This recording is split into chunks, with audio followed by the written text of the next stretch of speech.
Lectura del Santo Evangelio según San Juan. Gloria a ti, Señor. Cuando Jesús terminó de lavar los pies a sus discípulos, les dijo: en verdad os digo, el criado no es más que su amo, ni el enviado es más que el que lo envía. Puesto que sabéis esto, dichosos vosotros si lo ponéis en práctica. No lo digo por todos vosotros, yo sé bien a quién es elegido, pero tiene que cumplirse la Escritura. El que compartía mi pan me ha traicionado. Os lo digo ahora antes de que suceda, para que cuanto suceda creáis que yo soy. En verdad os digo, el que recibe a quien yo envié, me recibe a mí. Y el que me recibe a mí, recibe al que me ha enviado. Palabra del Señor. Gloria a ti, Señor. La primera lectura de hoy es esta continuación de los Hechos de los Apóstoles, este primer viaje misionero de San Pablo, que, como vemos bien, es Pablo que va con sus compañeros, aunque uno de los compañeros, Juan Marcos, se quedará en Jerusalén y continuará el viaje, Pablo. Pero lo que vemos es la forma primera, después esto irá cambiando con el tiempo. El mismo Pablo verá cómo va actuando en estas misiones que son las primeras de la Iglesia de este tipo, estos viajes misioneros, sobre todo ya hacia tierras todavía no de Europa, bueno, solo en parte, pero la forma de hacer es la típica. Van a las zonas judías y en estas zonas judías van a la sinagoga y en la sinagoga hablan. ¿Y de qué hablan? Pues hablan al estilo propio judío. La historia de Israel y cómo esta historia, que es historia de salvación de Dios con el pueblo judío, cómo lleva al Mesías, y ese Mesías es Jesús. Y entonces ir anunciando a Jesús. Y así casi todo hoy parece que sea una catequesis de lo que era el Antiguo Testamento, pero llega realmente a Jesús. Lo hemos visto al principio. Según lo prometido a David, Dios sacó de su descendencia un Salvador, Jesús. Juan predicó a todo Israel un bautismo de conversión, pero decía: yo no soy quien pensáis, viene uno que detrás de mí, a quien no merezco desatarle las sandalias de los pies. Hoy vemos esta primera parte de este discurso, de esta homilía en la sinagoga. Después mañana veremos la segunda parte. Pero siempre el centro, Pablo lo tiene clarísimo. Hay que predicar a Cristo, Cristo Jesús. ¿Y por qué? Pues porque Él es mucho más que todo lo demás, es el Hijo de Dios. Pero eso lo iremos viendo más adelante también en toda esta predicación.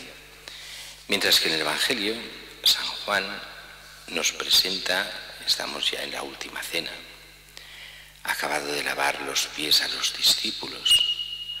Cuando se dice discípulos, aquí entendemos los apóstoles.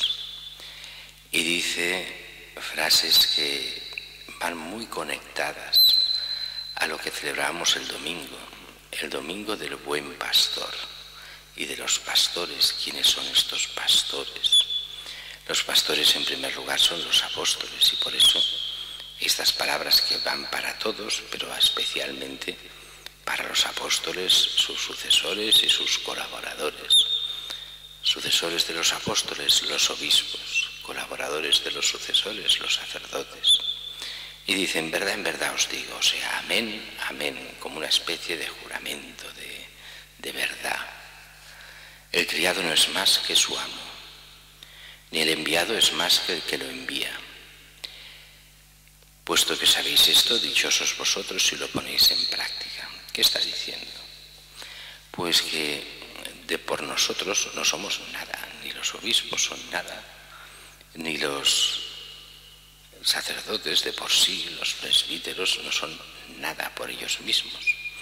Son solo por aquel que los envía, y lo importante es el que los envía, a Cristo.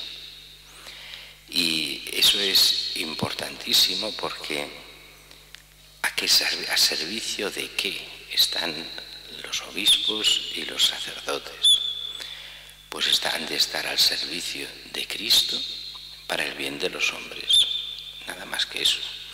Pero el bien de los hombres entendido como se ha entendido siempre, aquello que los clásicos llamaban la salus animarum. ¿Qué es la salus animarum? La salvación de las almas.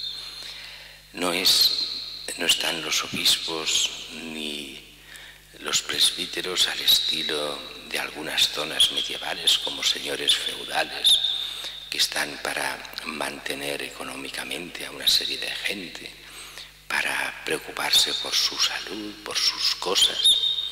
No están para eso. Están para la salvación de las almas. Están para luchar contra el pecado y contra la muerte eterna, para que cada uno pueda llegar a la vida eterna con Cristo. Ese es el fin último y que ha de regir la actuación de los obispos y de los sacerdotes. Estos son los auténticos pastores. Y entonces dice, puesto que sabéis esto, dichosos si lo ponéis en práctica. No lo digo por todos, y aquí viene por la traición de Judas. Y esta traición de Judas, yo creo que el Evangelio nos la da de una forma espléndida. Esto de Judas es el que no cumple nada de eso, no está para la salvación de las almas, está solo para su propio negocio, para servirse a sí mismo. Y en la historia de la Iglesia hemos visto muchos Judas, porque Jesús, este Judas no nos lo pone solo para entender que había un traidor a Cristo, sino que en la Iglesia siempre hay gente fiel, gente mediocre como nosotros que intentamos hacer lo que podemos pero que no damos para más, y gente que es infiel, gente con malicia.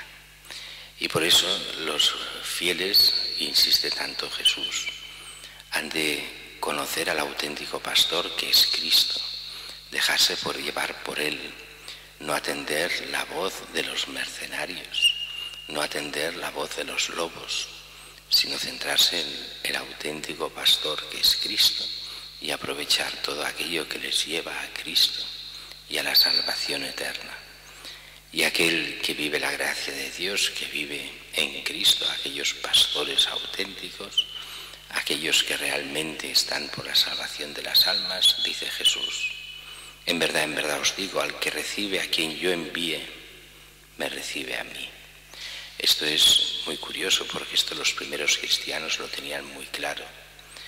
Cuando los misioneros iban de lugar en lugar, eran recibidos y bien recibidos por el pueblo cristiano que los hospedaba, los atendía, pero ante los abusos empezaron a hacer también una serie de normas. Los misioneros no pueden aprovecharse del pueblo. Tienen unos tiempos, unas normas para ver que son de Cristo y no simplemente aprovechadores en nombre de Cristo, porque por desgracia, siempre que hay algo que da un mínimo de prestigio, hay aquellos que intentan aprovecharse. Es la historia de la Iglesia. Hay la gente buena, mediocre y mala. Y la gente mala es la que se aprovecha de los demás para sus intereses. Intereses de todo tipo que pueden ser, a veces solo intereses de fama, o de dinero, o de prestigio, de poder, lo que sea. Y aquí es Jesús que ya nos advierte desde el primer momento. Así el que realmente recibe al que he enviado me recibe a mí, quien me recibe a mí recibe al Padre. O sea, el que me ha enviado a mí. En el fondo es este sentido de comunión dentro de la Iglesia. Aquello y la comunión no centrada como algunos a veces nos quieren vender. La comunión es hacer todos lo mismo. La comunión es entre los cristianos, entre los sacerdotes, entre los obispos. La comunión sentida como todos lo mismo.